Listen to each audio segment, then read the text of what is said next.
Katibu Mkuu Kiongozi na Katibu wa Baraza la Mapinduzi Zanzibar, Balozi Mhandisi Zena Ahmed Said amelishauri Shirika la Taifa la Bima NIC kuandaa mpango maalum wa kuanzishwa huduma za bima zinazozingatia misingi ya sheria, hatua inayolenga kupanua wigo wa huduma za bima nchini. Ushauri huo umetolewa wakati wa hafla ya futari ya pamoja iliyoandaliwa na NIC tawi la Zanzibar, iliyowakutanisha viongozi wa serikali, wadau wa sekta ya fedha pamoja na wafanyakazi wa shirika hilo. Balozi Zena amesema kuanzishwa kwa mfumo huo wa bima kutatoa fursa kwa wananchi wengi zaidi, hususan wale wanaozingatia misingi ya dini, kupata huduma za bima zinazoendana na imani zao. Shukuru kwa kweli, kama ulivyosema, ni fadhila kubwa sana kufuturisha mwezi huu wa Ramadhani.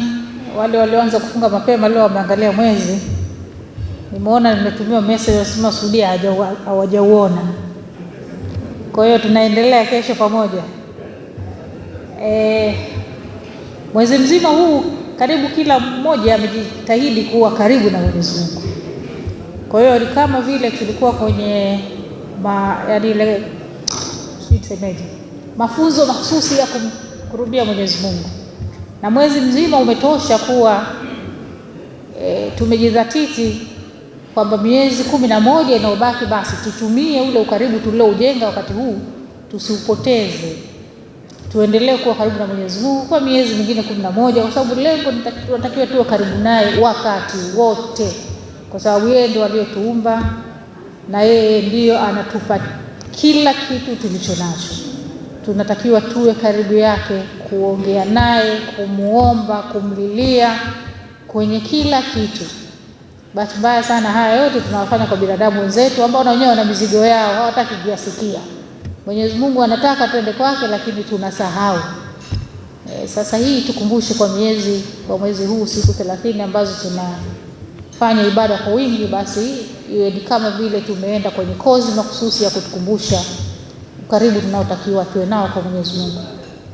Tuendelee na moyo wa ukarimu, tuendelee kupendana, tuendelee kushirikiana. Kikubwa tuendelee kufanya kazi kwa uadilifu, kila mmoja katika eneo lake, ili tuweze kujenga nchi yetu. Hakuna mtu atatoka nje kuja kujengea nchi yetu.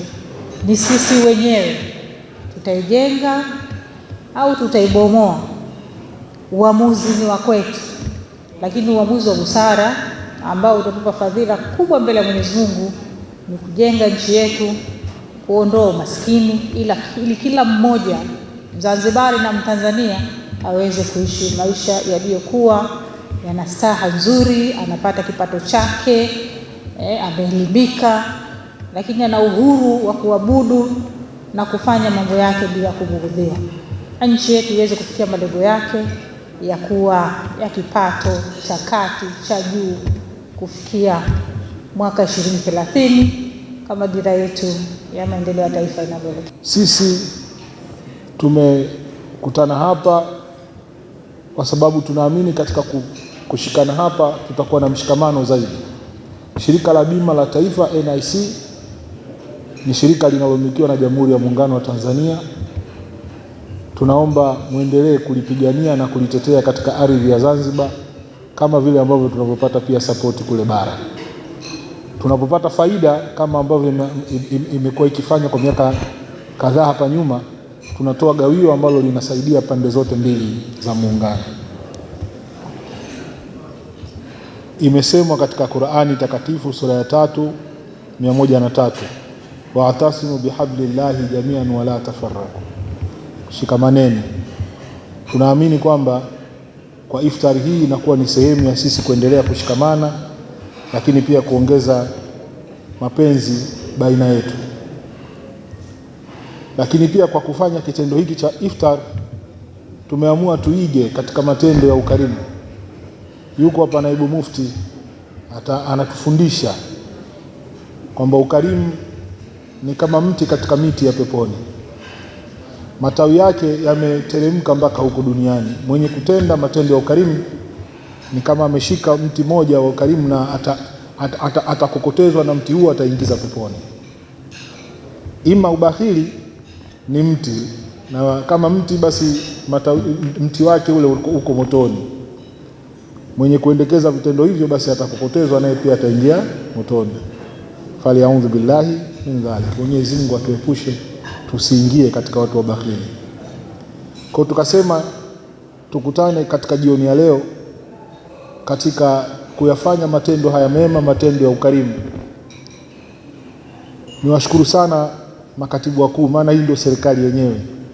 Kwa kitendo cha kuja hapa mmemsindikiza katibu mkuu kiongozi, tunaamini kwamba hata muda wake utakapofika, atakapokwenda kule Saudia, mtaturuhusu tugonge milango yenu ili muweze kutusikiliza namna gani tunaweza tukafanya kazi pamoja katika kuhakikisha kwamba shirika la bima la taifa nalo linakuwa ni sehemu. Kwa upande wake, uongozi wa NIC Zanzibar umeeleza kuwa tayari wameanza kupokea ushauri huo, wameanza kuufanyia kazi kwa kushirikiana na mamlaka husika na kudhibiti ili kuona namna ya kuanzisha huduma hiyo muhimu. Shirika la bima la taifa ni taasisi ya serikali iliyopewa jukumu la kutoa huduma za bima hapa nchini, na shirika hili linatoa huduma za bima za mali na ajali, lakini pia tunatoa huduma za maisha. Pamoja na kuwaalika hapa, nami niwaalike ndani ya shirika letu la bima kuja kupata huduma mbalimbali za bima. Na hili shirika ni shirika linalomilikiwa na serikali kwa 100%. Kwa hiyo ni shirika letu sote sisi wa Tanzania wote. Na hapa Zanzibar tawi lilifunguliwa tokea mwaka 1992 na tumekuwa tukiendelea kutoa huduma hizo za bima mpaka hivi sasa. Na hizi ni ripoti za ASAM Online TV. Jina langu ni Hawa Jafar Khamis.